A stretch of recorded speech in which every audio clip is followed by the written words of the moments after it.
Hi everyone. आप सबने एक पजल तो खेला ही होगा बचपन के अंदर, और वो पजल ये था जो मैं आपको बताने जा रहा हूं। हमें बताया जाता था आप एक पॉइंट से स्टार्ट कीजिए, जैसे यहां पर एक बॉक्स बनाऊंगा मैं और इसके बीच में ऐसे क्रॉस लगाऊंगा। हमें बताया जाता था आप एक पॉइंट से स्टार्ट कीजिए, सपोज मैंने पॉइंट ए माना, और आप सारी की सारी लाइंस को ट्रेवर्स कीजिए, उनको ट्रेवल कीजिए एक ही बार में। आपको अपना पेन नहीं उठाना है, कुछ भी नहीं करना है, एक ही बार में जाना है और वापस इसी पॉइंट के ऊपर पहुंच जाना है। तो आप क्या करते थे? आप ही नहीं, मैं भी करता था, मैंने भी किया है। हम इस पे लगे रहते थे, कहीं ऐसा ना हो कि हम जीत जाए और फिर हम इसको कह दे कि यार देखो मैंने करके दिखाया। लेकिन एक्चुअल में हमें ये नहीं पता था कि ये असल में पॉसिबल था ही नहीं। क्यों? क्योंकि इसके पीछे जो है बहुत ही बड़ी मैथमेटिक्स है, मैथ्स की बहुत बड़ी फील्ड इसके पीछे है। और वो कौन सी फील्ड है, वो कैसे आ गई, उसके बारे में मैं आपको एक शॉर्ट स्टोरी बता देता हूं। ठीक है, हम चलते हैं एक एक्चुअली कंट्री में जिसको हम आज बोलते हैं रशिया। उस टाइम पर उसका दूसरा नाम था प्रूशिया, उसका नाम था उस टाइम पर। वहां पर एक सिटी थी, उस सिटी का नाम था कोनिग्सबर्ग। आज उसका दूसरा नाम है कैलिनिनग्राड। और पता नहीं आपको आज वहां पर वो जगह मिलेगी भी या नहीं मिलेगी, बट एट दैट टाइम वो प्रेजेंट थी। वहां पर क्या था, कैलिनिनग्राड के अंदर एक रिवर था, बहुत ही फेमस रिवर था वो। उसके बाद, इस प्रॉब्लम के बाद एक्चुअल में वो बहुत फेमस हो गया, उससे पहले तो नहीं था, उसके बाद फेमस हो गया। उस रिवर का नाम था प्रेगल रिवर। ठीक है, अब उसको शायद प्रेगोलिया के नाम से जाना जाता है। वहां पर एक रिवर था, उसको प्रेगल रिवर कहते थे। उस प्रेगल रिवर के अंदर जो थी वो दो आइलैंड्स थे। अब मैं यहां पर थोड़ा सा बनाऊंगा ताकि आपको थोड़ा आइडिया भी आ जाए। ऐसी सिचुएशन थी कि मान लीजिए ये एक वो रिवर, जिस रिवर को हमने नाम दिया प्रेगल रिवर। ठीक है, इस रिवर के अंदर दो आइलैंड्स थे, यहां पर आइलैंड ए और ये आइलैंड बी। ठीक है, इसको नाम देते हैं ए और इसको नाम देते हैं बी। ठीक, यहां क्या था, ये दोनों के दोनों आइलैंड्स जो थे इनके बीच में एक ब्रिज हुआ करता था। ऐसे यहां एक ब्रिज बना देते हैं इस तरीके का। इन दो आइलैंड्स के बीच में एक ब्रिज था।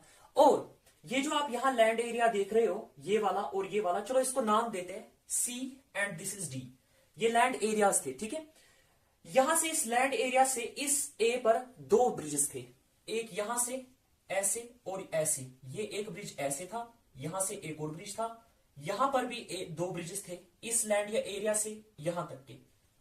ये देख लीजिए एक और यहां ये जो ब्रिज था, यहां से दो ब्रिजेस थे, मतलब यहां एक ब्रिज और यहां एक ब्रिज ओनली। ये देख लीजिए ऐसे। तो टोटल ये कितने ब्रिजेस हो गए? 7 ब्रिजेस। दैट्स वाई जो मैंने टॉपिक लिखा है कोनिग्सबर्ग ब्रिज प्रॉब्लम, इसका एक और नाम भी है 7 ब्रिज प्रॉब्लम। अब ये प्रॉब्लम क्या थी पता नहीं, वहां जो किंग था उसके दिमाग में क्या आ गया अचानक से, और हम मैथमेटिशियंस के लिए एक बहुत ही बड़ी ब्रांच वो निकल कर ले आए। अब मैं आपको बताऊंगा क्यों। उसके दिमाग में एक क्वेश्चन आ गया कि क्या ये पॉसिबल है कि हम किसी भी लैंड एरिया से स्टार्ट करें, जैसे सी ए बी डी, ये सारे के सारे लैंड एरियाज है, बाकी तो रिवर है। उसके दिमाग में आया क्या हम किसी भी लैंड एरिया से स्टार्ट कर सकते हैं और सारे के सारे ब्रिजेस को ट्रेवर्स करेगी, सारे ब्रिजेस से चलेगी, लेकिन एक ही बार, 2 बार नहीं। आप गए फिर वापस आएगी आप, नो ऐसा नहीं चलेगा। एक ही बार ट्रेवर्स करना है और सारे के सारे ब्रिजेस को ट्रेवर्स करना है, और अल्टीमेटली आपको उसी पॉइंट के ऊपर वापस आना है जिस पॉइंट से आपने स्टार्ट किया। अब ये जो प्रॉब्लम थी वो वहां के सारे लोग जितने भी थे उनके अंदर एक तरह से गूंजी ये प्रॉब्लम कि ये तो बहुत ही अच्छा पजल है। वो स्टार्ट करने लगे। आधे ऐसे थे उस टाइम पर कि वो इसको ट्रेवर्स करने भी लगे। उनने स्टार्ट किया एक पॉइंट से, फिर वो चलते रहते थे, वापस आते थे, कुछ नहीं होता था। अल्टीमेटली उनको आना ही पड़ता था। सपोज वो यहां से स्टार्ट करते, फिर यहां जाते, फिर यहां जाते, फिर यहां जाते, फिर यहां पर जाते, फिर वो उनको फिर से उसी ब्रिज से निकलना पड़ता। तो यानी कि 2 बार वो चलते थे एक ही ब्रिज से। तो वो तो पॉइंट नहीं था। पॉइंट ये था कि एक ब्रिज को एक ही बार ट्रेवर्स करना है। तो अब ये प्रॉब्लम जो थी बहुत ही ज्यादा फेमस हो गई वहां पर। लेकिन उस टाइम पर जो था, उस टाइम पर दौर था बहुत ही फेमस मैथमेटिशियन का। मैं अक्सर अपने वीडियोस के अंदर, अपने लेक्चर्स के अंदर उसका नाम बोलता हूं। वो बहुत ही बड़े मैथमेटिशियन थे और सारा का सारा क्रेडिट अगर हम मैथ्स का दे दे वो उसी को जाता है। बहुत ही फेमस मैथमेटिशियन, और सबकी जुबान पर उसका नाम तो होना ही चाहिए, and that was the Leonard Euler. ठीक है, उस जमाने में वो प्रेजेंट थे। जिस जमाने में ये प्रॉब्लम आ गई, इनके दिमाग में आ गई, तो उस जमाने में वो प्रेजेंट थे उस टाइम पर। ये प्रॉब्लम जो है उन्हीं के पास पहुंच गई। अब ऑयलर इतने बड़े मैथमेटिशियन और उसके पास इतनी छोटी सी प्रॉब्लम आ जाए तो वो तो मतलब उसको देखेगा भी नहीं। अब उन्होंने क्या किया, उन्होंने प्रॉब्लम को देखा, उनको बता दिया गया कि प्रॉब्लम ऐसे है कि एक पॉइंट से स्टार्ट करना है और सारे ब्रिजेस पर जाना है एक ही बार में, वगैरह वगैरह जो प्रॉब्लम थी। अब ऑयलर ने क्या कहा, ऑयलर ने मतलब पहले तो इनकार कर दिया, पहले तो क्योंकि इतने बड़े वो अपनी रिसर्च में होते थे, वो क्या ही करते। तो उनको लगा कि चलो ठीक है, ऑयलर को भी यहां पर लगा कि चलो ठीक है, देते हैं इसको नजर और इसको चलो सॉल्व कर देते हैं। तो ऑयलर ने जब देखा ये जो प्रॉब्लम है, सो वो एक उस पॉइंट पर खुद भी एक मतलब फैसिनेट हो गए वो उस पॉइंट पर कि ये तो वाकई में एक बहुत ही टफ प्रॉब्लम है, बहुत ही मतलब अच्छी प्रॉब्लम भी है। तो उन्होंने इस पर काम करना स्टार्ट किया।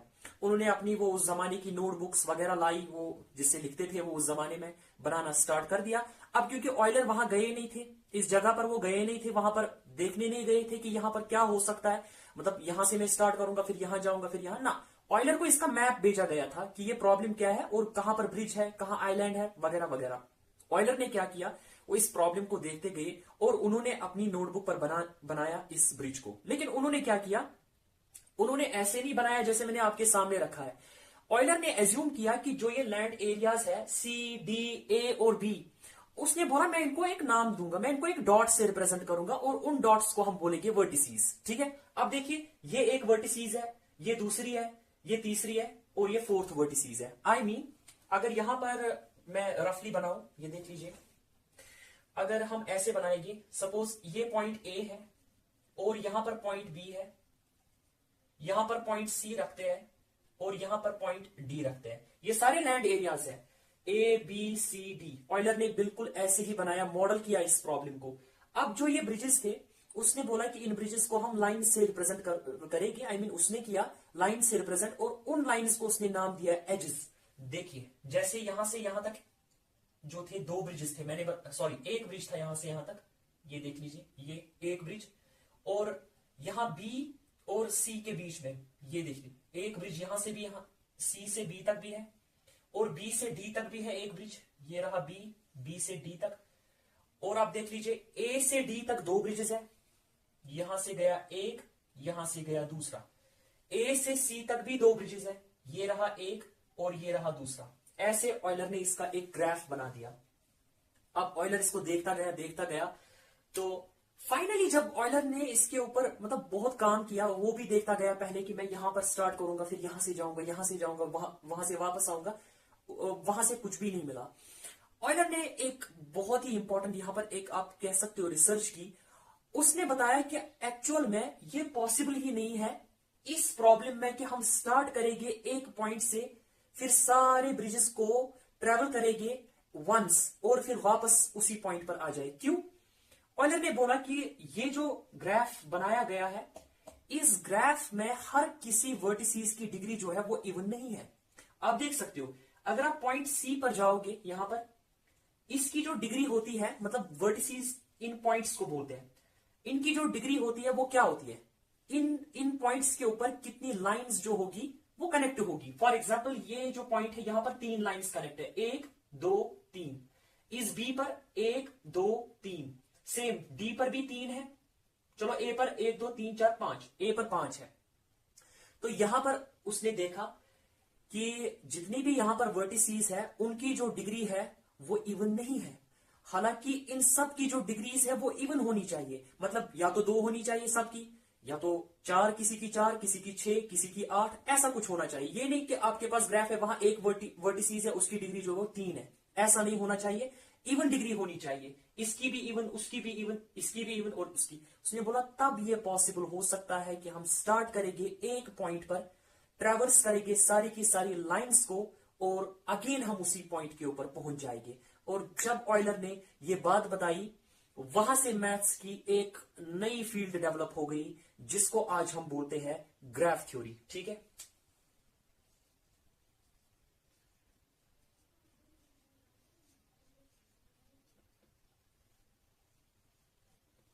जिसको मैथ्स में हम बोलते हैं ग्राफ थ्योरी। अब ग्राफ थ्योरी जो है ये प्योर मैथमेटिक्स में भी आता है, अप्लाइड मैथमेटिक्स में भी आता है। अब जो मैथ्स जानने वाले होंगे, जो मेरे भी सीनियर्स होंगे, उनको पता होगा कि मैंने यही बात क्यों बताई कि ये अप्लाइड में भी आता है और प्योर में भी आता है, because of its theory, graph theory. ठीक, अब ये जो ग्राफ थ्योरी है ये खाली हमारे मैथमेटिक्स में ही नहीं है।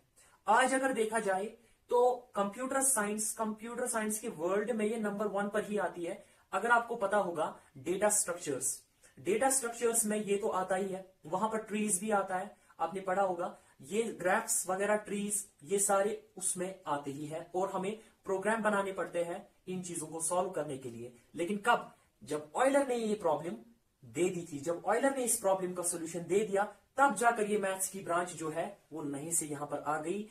उसी टाइम पर से ये जो थ्योरी है, graph theory, it came into the existence. अब ऑयलर ने क्या बोला, साथ में एक आपको लास्ट में एक पॉइंट बोलता हूं ताकि आपको वाकई में ये लगे कि हाँ प्रॉब्लम जो थी वो वाकई थी। अब देख लीजिए, ऑयलर ने बताया कि अगर ऐसा होता वहां पर प्रेगल रिवर में कि इन दो आइलैंड्स के बीच में एक ब्रिज ना होने के बजाय 2 ब्रिजेस होते। फॉर एग्जाम्पल यहां पर भी एक ब्रिज होता, ठीक है, और उसने बोला land area D and land area C के बीच में भी एक ब्रिज होना चाहिए, जैसे यहां ऐसे, इस तरह से डायरेक्ट ब्रिज। अगर ऐसी सिचुएशन होती तो ऑयलर ने गारंटी दी कि बोला तब ये डेफिनेटली पॉसिबल था कि हम किसी पॉइंट से स्टार्ट करते, सारे के सारे एजेस को ट्रेवर्स करते एक ही बार में हर किसी ब्रिज से चलते और अल्टीमेटली उसी पॉइंट पर वापस आ जाते। ये ऑयलर ने बताया था। अब क्यों बताया था? अब ऑयलर ने क्या बोला था कि जितने भी वर्टिसीज हैं उनकी डिग्री होनी चाहिए इवन, हर किसी की। अब आप देखिए इस ग्राफ को अगर आप प्लॉट करोगे वैसे जैसे मैंने यहां पर किया, फिर आप देख लीजिए वहां पर आपको मिलेगा हर किसी वर्टिसीज की डिग्री जो होगी वो इवन होगी। फॉर एग्जाम्पल अब हुआ क्या, ए और बी के बीच में एक और ब्रिज आ गया, मतलब एक और लाइन आ गई। मैं यहां से यहां तक एक लाइन डालता हूं, ऐसे एक और लाइन आ गई, और सी और डी के बीच में एक लाइन आ गई। ये रहा सी और ये रहा डी, इनके बीच में भी एक लाइन आ गई। आप देख लीजिए ऐसे। अब आप काउंट कीजिए, इसकी डिग्री काउंट कीजिए, 1 2 3 4, 4 लाइन इस सी के ऊपर है, मतलब इवन। डी पर जाइए, 1 2 3 4, 4 लाइन यहां पर भी, मतलब इवन। बी पर जाइए, 1 2 3 4, 4 वहां पर भी, अगेन इवन। ए पर जाइए तो 1 2 3 4 5 6, 6 आ गई यहां पर, अगेन इवन आ गया। हर किसी वर्टिसीज की डिग्री जो है वो इवन है। एंड अब ये पॉसिबल है किसी भी पॉइंट से स्टार्ट करना और ट्रेवर्स करना हर किसी एज को, हर किसी ब्रिज से जाना एक ही बार में और वापस उसी पॉइंट पर पहुंच जाना जहां से स्टार्ट किया था। तो ये थी discovery of Euler and genius mathematician. आपको नाम उसका याद रहना ही चाहिए, बिकॉज इतनी बड़ी हस्ती है यार, नाम तो याद रहना ही चाहिए। अगर आपको ये वीडियो पसंद आ गया हो, लाइक शेयर एंड सब्सक्राइब कर दीजिए।